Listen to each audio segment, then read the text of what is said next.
Hello, everybody. Today, we are very happy to have with us Munmun Ganeriwal. She is one of the most established nutritionists we have in the country. And today, she's going to decode for us lots of facts and myths about diet and nutrition. So, Munmun is the founder of Yuktahar, which is India's only professional to have, she's the only professional to have acquired a master's degree in nutrition science, international certification of health fitness instructor, and a yoga diploma all at the same time. That's quite an achievement, Munmun. She is a frequent contributor of diet and fitness tips and articles to leading magazines, websites, both in India and abroad. She's an advocate of holistic lifestyles, and today she will decode for us nutritional facts and myths and food immunity, lifestyle, and weight loss in times of COVID. So tell us, Munmun, let's start with how do you think clients' expectations have changed during COVID? Thank you for having me here, Parinita, and thank you for the lovely introduction. So, a lot of perspective has therefore definitely changed in times of COVID. Initially, a lot was, as we all know, was all about, losing weight and attaining a certain size and, Right. Getting into that little black dress or having some kind of that perception of a good body that was there. So that I think has changed in the sense that, during this entire lockdown period when, we were, just trying to get used to the new normal, our office received a lot of calls wherein people were really very anxious and eager to improve their health. So for once we saw that the norm, which was always about getting into a certain size and looking in a certain way, that changed to somewhere that people wanted to improve their health. They were talking more about immunity, and they wanted to take care of overall general well-being took a much higher priority than just the aesthetics or the body size. So that is one thing that is very, very that is something that we really saw happening, and that is something that I saw was a very good trend. Okay, so tell us, like you said, immunity, and immunity has been a buzzword throughout the whole of last year. Yeah. What do you think is what are myths about immunity and what are facts about immunity? Yeah, I mean, see, I've just last month, Google India, they came up with their, year in search list where they take the latest buzzwords that happened throughout the year. They take out the top trend searches that netizens in India have been looking at, and they have been the most searched question, so to speak, on Google. And there's no surprise there that, the most obvious thing was how to boost immunity. So immunity boosting had become the most searched topic on Google, quite surprisingly, because since all the decades, we only had weight loss in mind. So, that was quite a thing to see. So, again, when I really feel that the pandemic has, taught us a lot of lessons. If I have to quote about the Director General of WHO, the WHO chief, who is Tedros Ghebreyesus, he said that, this COVID-19 might not be the last pandemic that the planet is witnessing. Absolutely. And until and unless we change, and unless we take our lessons, we learn from our mistakes, we might not, this still might happen again with some other virus coming in. So, instead of this, this is a fact that if we don't learn from what we have witnessed, we are going to see that again. And the most important lesson that we can learn from the pandemic is to exercise moderation, is to exercise balance. And that is what immunity is all about. We often, like just to give you an example, just last year when there was all this happening, and even now, Indians got into this thing of having a lot of kadhas. Yes, exactly. These herbal drinks and all the kitchen ingredients, so cinnamon and black pepper and all of these things. And then there was this article in one of the newspapers that said that Indians are having a lot of this because to boost immunity. And what is on the contrary having is that people are having an overdose of it.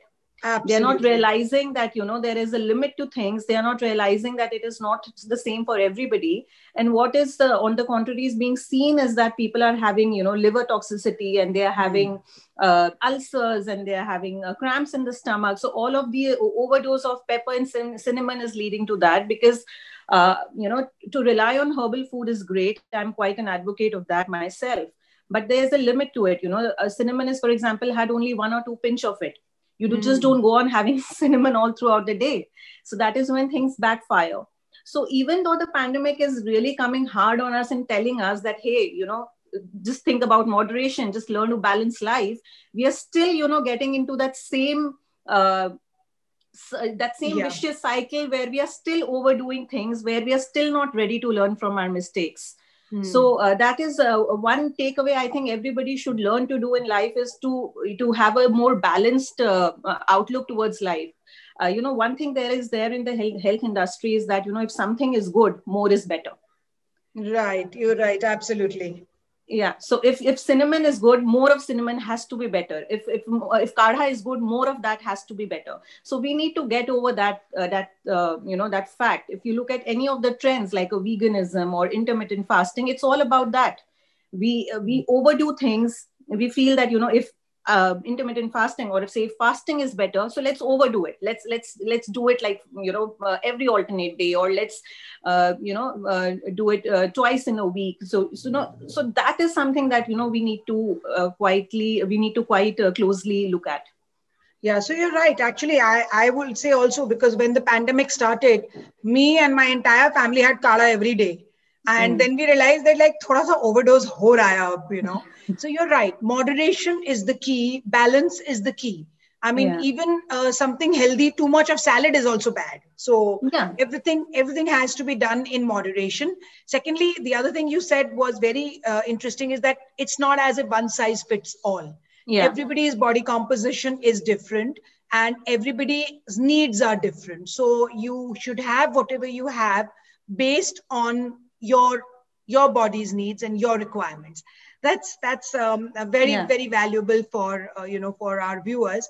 But tell us, if you had to build immunity, what is the best way to build an immune system? I know I'm asking you for a generic thing, but if it was a generic thing that everybody should follow, what is the best way that you make your system immune? Okay, so there is something called the gut microbiome. Right. So the gut microbiome has recently emerged in the last 10 years. It has emerged as the most important frontier when it comes to not only strengthening your immunity, but also when it comes to, losing weight, when it comes to even taking care of your mood disorders, your behavior patterns, when it comes to even the food preferences that we are making. So in a sense, if we feel that, sugar craving hai and mujhe ye khane ka man karta hai and I lack willpower, but in a sense, it might be the microbes in your gut which are actually asking you to go for that donut. So it's really that, interesting and intricate. When it comes to immunity. So you're saying that if your body is asking for a donut, eat it. No, what I'm saying is I like that. I wish you were saying that.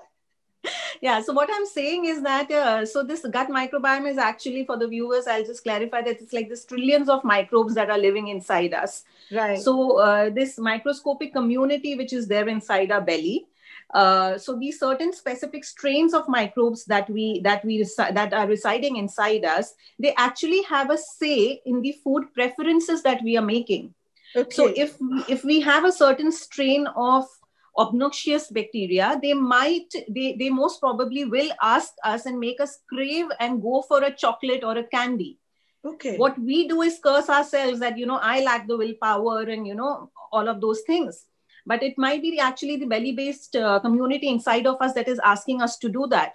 Now, again, I'm not telling ki chalo, put it on the microbes that is inside us and we can be free. It's actually in our hands to change that microscopic community inside of us. We can change the kind of strains that are living inside us. We can create a more diverse and healthy community inside of us. So whenever we talk about immunity, that, what are the basic things that we can do to enhance or to improve the immunity, I always tell my clients that, look after your gut. The things that you can do for a healthy microbiome are exactly the same things that will help you lose weight and also strengthen your immunity at the same time. Okay. If you see, even in the COVID-19 pandemic, most of the people who went through a lot of negative consequences were people who were obese. Okay. People Yes. who were obese were the ones who were at a higher risk of getting the infection and also not recovering from it very fast. Also, the people who were actually going through a lot of chronic diseases from before, they were at a Right. higher risk. In both the cases, whether it's obesity or people who are already going through chronic diseases, whether it's diabetes or blood pressure, in both the things, the common factor is the gut microbiome. The gut microbiome is already in a bad shape in an obese person and also in a person who is going through any kind of chronic metabolic disease. Right. And because the gut microbiome isn't in a very good shape, that's the reason that the immunity is also not working in their favor. So if you look at it, everything is interconnected. You know, so you don't have to do something very drastic to build up your immunity. If you just, you know, keep your weight in check, if you live a good lifestyle where you don't, are where you are not prone to all these metabolic diseases, that's exactly the same thing that you would do to build the immunity. Just to give you an example, we are, going through a lot of these fad diets that, whether it's a keto or whether it's a, intermittent fasting or whether it's a veganism. But, if we really closely look at any of these diets, we will realize that all of these diets ultimately are not good for the microbes that are living inside us. So what we really need to do is build up again a more balanced lifestyle where more than any kind of diet, quality is supreme. The quality of the food that we are eating, that is something that should be of prime importance, not following a certain diet per se. For example, like during the lockdown, we had this whole fun challenge, everybody doing at home, the making of Dalgona coffee. Yes, that was something that everybody was doing, and they were putting up these Instagrammable coffee and everything on the Instagram, and it was trending. Now, Dalgona coffee is made by, using instant coffee. Instant coffee is something which is used, is made using a lot of low quality coffee beans. It's a preserved and packaged, preserved form of coffee. It's unlike the fresh ground coffee that you get when you just roast the coffee beans and you grind them into a powder. It's not that. So instant coffee is what I called a fine example of a Nova ultra processed food. Now, these Nova ultra processed food is the kind of food that you should avoid if you want to build a good microbiome, if you want to build up a good, healthy immune system. But that's exactly what we were doing all throughout the lockdown. So, on one hand, we are talking about immunity, and in the same breath, we are advocating or consuming foods which will actually just do the opposite. So one thing if we can do, which is applicable to everybody, irrespective of their personal constitution and irrespective of their personal health, is that look out for foods with higher quality, which means that minimally processed foods that are fresh, not gone through a lot of processing in any kind of industry. Factory produced food is the food that you should avoid. Okay, so all the processed foods that we are all consuming, and actually during COVID, it was strange. On one hand, we were having Kala, on the other hand, we were having Maggie and Dalgona coffee and everything, was. So I don't know what we were balancing really. So give me some misconceptions about certain foods. There are certain foods that, what do you think are misconceptions about foods? Misconceptions about foods, I would say dairy is something which is quite a controversial food now. Exactly, yeah. So dairy, I think, has become, wheat has become, everybody's suddenly, the entire planet seems to be sensitive to gluten and dairy. So which is actually strange, because our grandparents had it all their life and they didn't even know what is the meaning of lactose intolerant or gluten intolerant. So tell me, break this myth for us. So see, honestly, if your gut is healthy, you'll digest everything. Right. If like I'm a student of yoga, so anybody who studies yoga knows that there's this asana called Mayur asana. Mayur is, the Hindi word for peacock. Right. And the asana is actually said that, that asana can really do a lot to your digestion strength. So you can really build up a great digestive strength if you do that asana.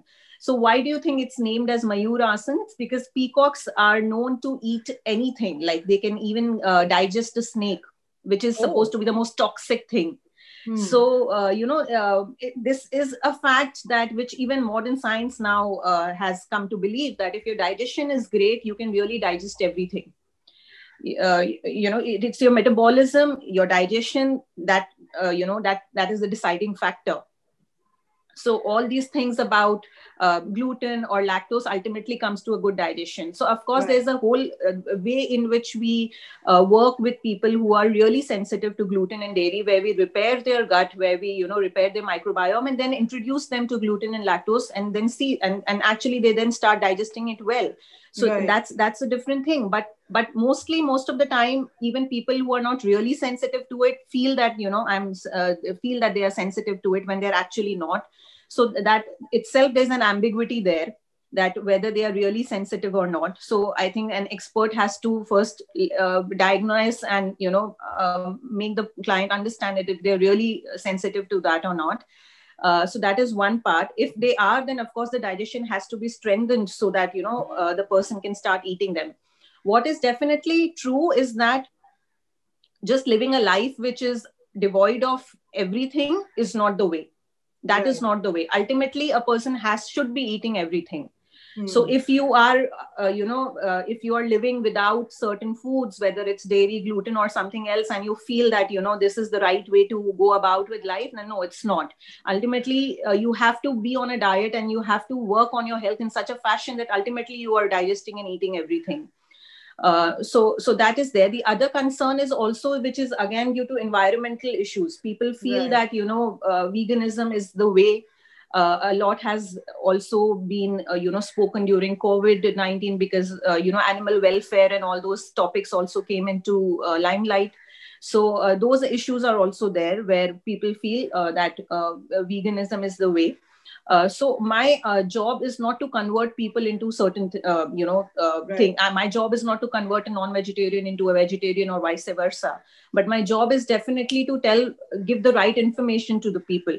Right. And when it comes to environmental issues, then what people need to understand is there again has to be a balance. Just to adopt a militant veganism is not the answer. Like, for example, people who are not wanting to have ghee. Now, ghee is great because it's anti-inflammatory. It helps to even strengthen your immunity.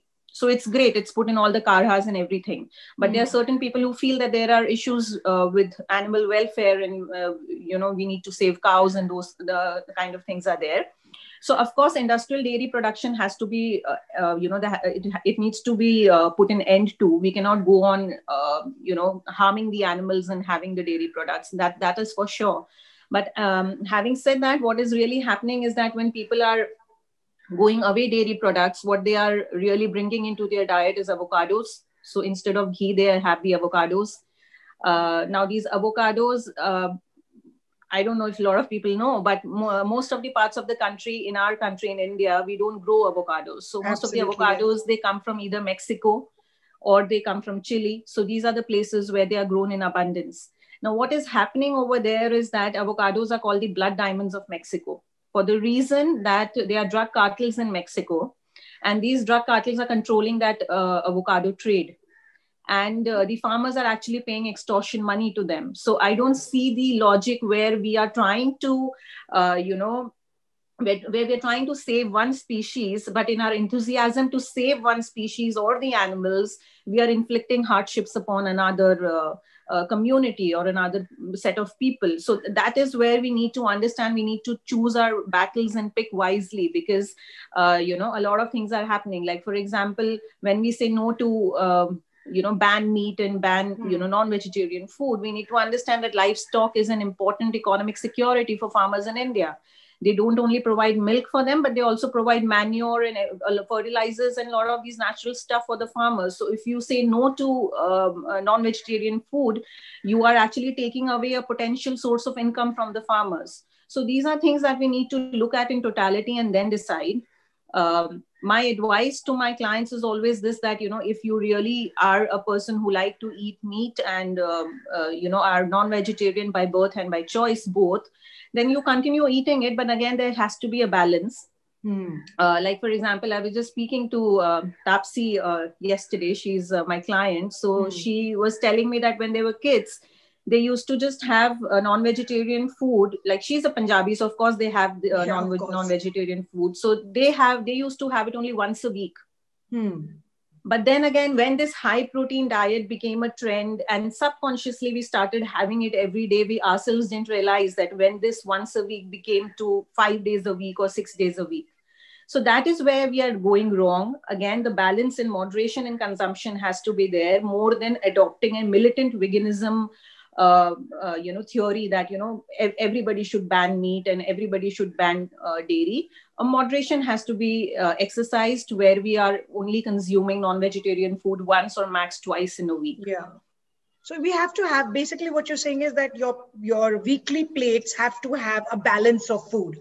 And this is an interesting thing you said about avocado, because I know everybody seems to be running behind avocado on toast seems to be the dish for most people. And what you're saying is that you should have local food. What is grown in your country is what is good for you, because that's what worked with our grandparents. Also, like you said, gut health. It seems to be the answer to everything, whether it's your hair, your skin, your weight, most certainly, everything. So what do we do for that perfect gut? A lot of things actually, can be done and should be done for gut health. Like I said, the right quality of food should be the first priority. Let me tell everyone that diet is the most dominant factor that can help shape and modulate the gut microbiome. So there are many factors that actually work at it. So right from exercise to your stress levels, to how you're sleeping, to even what kind of cosmetics you're putting on your body, even that influences the skin microbiome, which in turn will influence the gut microbiome. So it's quite an interesting and complex thing. But if we look at all the factors, then of all the factors, diet has the most dominant role. What you eat can change the microbes that is living inside you, and that can affect and influence your physical health as well as mental health. So the first thing is definitely it's about quality, having the best quality of food, which I am not saying that it has to be expensive food bought from some supermarket. All I'm saying is that it has to be food which is, grown in a farm. It has to be minimally processed. Don't go for factory produced foods. For example, if it comes to a breakfast, don't go for a cereal like these cornflakes and stuff, but you can go for something like an idli, which is unprocessed, minimally processed foods. So these are the small switches that we need to make. Of course, people understand that chips and Coca-Cola is processed, so I'm not going to talk about it. We know about all that, but there's things that we don't know about. We feel that they are healthy, but actually they are not. Like a bread which is labeled as gluten-free. Okay. So a bread which is labeled as gluten-free is not a healthy food. So a bread which is labeled as gluten-free mostly has these corn starch. It will have a tapioca starch and a corn starch. So it has potato starch. So these are the starches that is filled in the gluten-free bread so that they can deliver the same kind of texture and taste. And that exactly makes that bread processed. So in our minds, we think that, we are eating healthy because it's a gluten-free bread. But actually, in reality, we are eating an ultra-processed food. Right. So these are things. The same goes for an Tetra Pak almond milk. Like the moment we switch to being a vegan, or we don't want to have dairy and we'll go for a nut milk because that is what is trending, but we go for this Tetra Pak almond milk or any kind of nut milk, which is a Tetra packaged. Even that is a very good example of a processed food, because they have these additives which are used as thickeners so that these milks, they can thicken up. So a lot of these emulsifiers and thickeners are used. So we need to be more mindful of what we are putting in terms of the quality of food that we eat. The second thing is we need to be mindful about the timings, about the timings that we are following. So even if you're having that avocado on toast or any kind of food which is supposedly very healthy, which sounds very healthy, but if you're having it, say 10:30 in the night, it's not going to do any good to us. So there's something called as a circadian rhythm. Circadian rhythm is actually aligning your diet, your food timings to the sun. So I always tell my clients that, you eat with the sun and you stop eating when the sun sets. So you basically just, eat when the sun rises and you stop eating when the sun sets. So this is something that I feel it's very simplistic to do. And this is actually, what also affects the gut microbiota in a positive way, because the gut microbiota also has a circadian rhythm on its own. So these two things, if we can be mindful of, having a watch on the quality of food that we eat and having them at the right timings, then that itself can bring a lot of good health and positivity to us. So tell me, if you follow this intermittent fasting, or you don't eat after the sun sets, and if you feel hungry, what is the one thing that you can eat?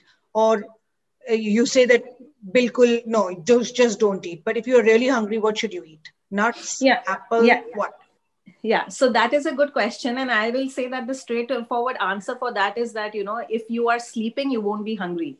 So when I say that, the sun sets, it's around like 7ish. Most of my clients have their dinner at around 7 p.m. 6:37 is what is their last meal. And if you're actually retiring to bed by 10:30, sleeping off by 11 last, you won't feel hungry between that 7 to 11. Yeah. So again, it's all about, everything that is being interconnected. You cannot consider diet to be different from sleep, and sleep to be different from the microbiome. It's all interconnected to having a good lifestyle.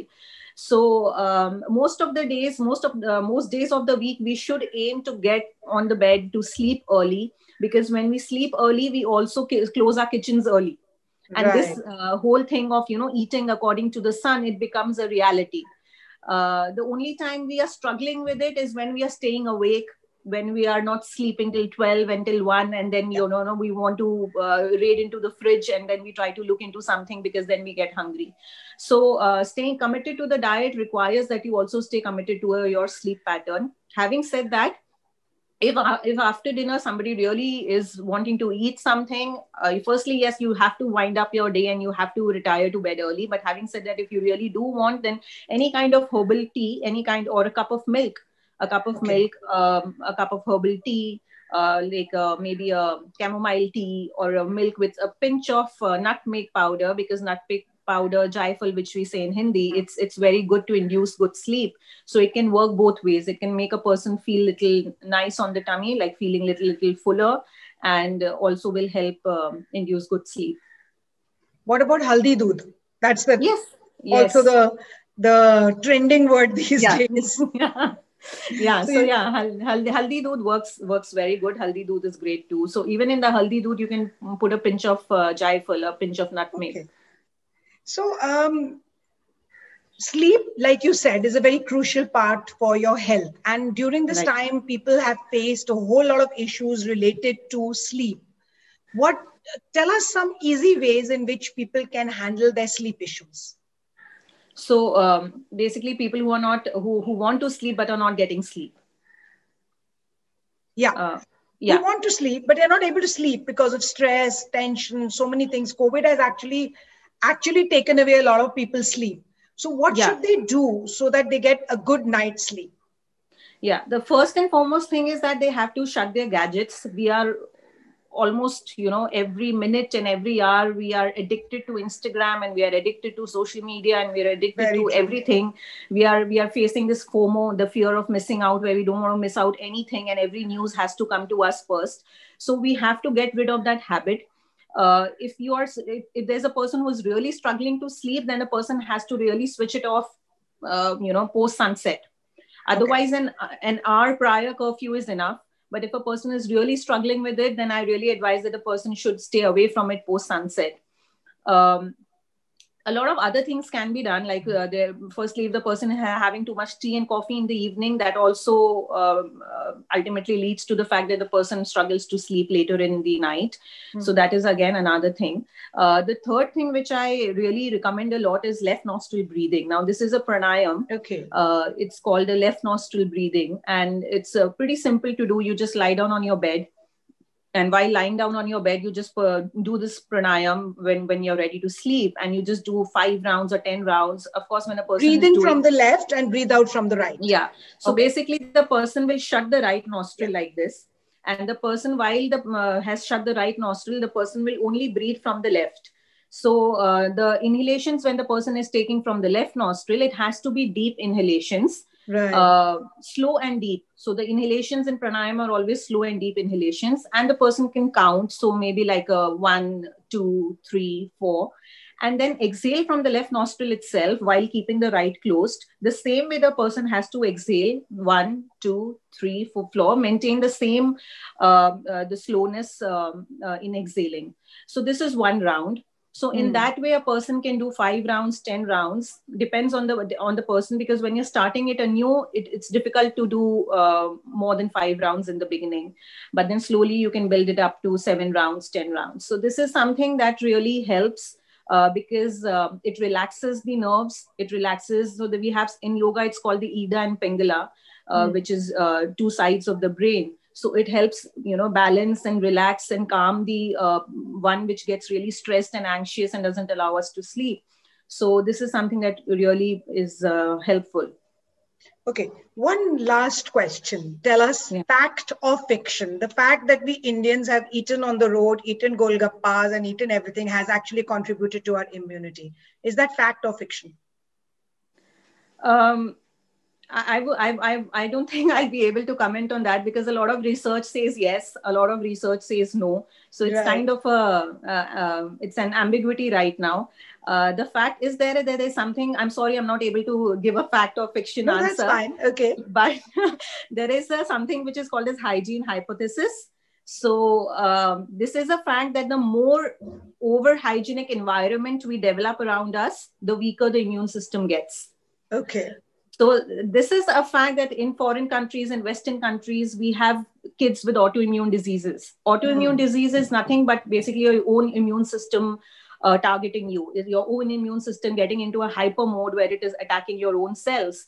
So in Western countries, we see, now that in India also we see, but we see more that in Western countries, kids with allergies, kids with autoimmune diseases, it's because they are always kept in a very hyper hygienic and sterile environment where they are not allowed to play in the mud and be on the sand or play with the pets, or there's not a lot of socialization in terms of big joint families. So all of this actually contributes to a rich heritage of microbes inside us, because everything we touch is actually becoming a part of a collection, the microbes collection, it's becoming a part. So of course, this is a fact that overly hygienic environment and having a lot of hygiene rules where you are constantly rubbing yourself and stuff isn't very good for the immune system. But to say that Indians have had a great immunity because of the street food and because of these, factually, there's not much of research which says yes. At the same time, so it's a mixed research point of view, there's a mixed opinion. Yeah, I agree, because you can't be totally unhygienic, and like you said, you shouldn't be. So again, we come back to the same thing that you said, balance. Yes. Okay. So Munmun, we're going to ask you one last question, which is that what is your, how do you maintain your health and immunity? What is your personal wellness mantra, or how you keep yourself fit? So my personal mantra is very simple. I got into this thing. I was studying to be an engineer, and I just got pulled towards this profession because I found a passion in it. So the first time I entered a gym, I was all for 17 years old, and I'm 38 now. And it's been these years that I have been exercising. So I've never had a goal in my mind. Even as a young girl, when I was all for 17, I never had a goal in mind that, I want a certain body. I want to be of a certain size. I want to be of a certain weight. I only exercise just for the joy of exercising. I exercise because I have certain goals in exercise. So if I take up yoga, I would want to have a goal as an asana that, I want to get into the scorpion pose someday. So that's my goal. But my goal has never been to reach a certain size.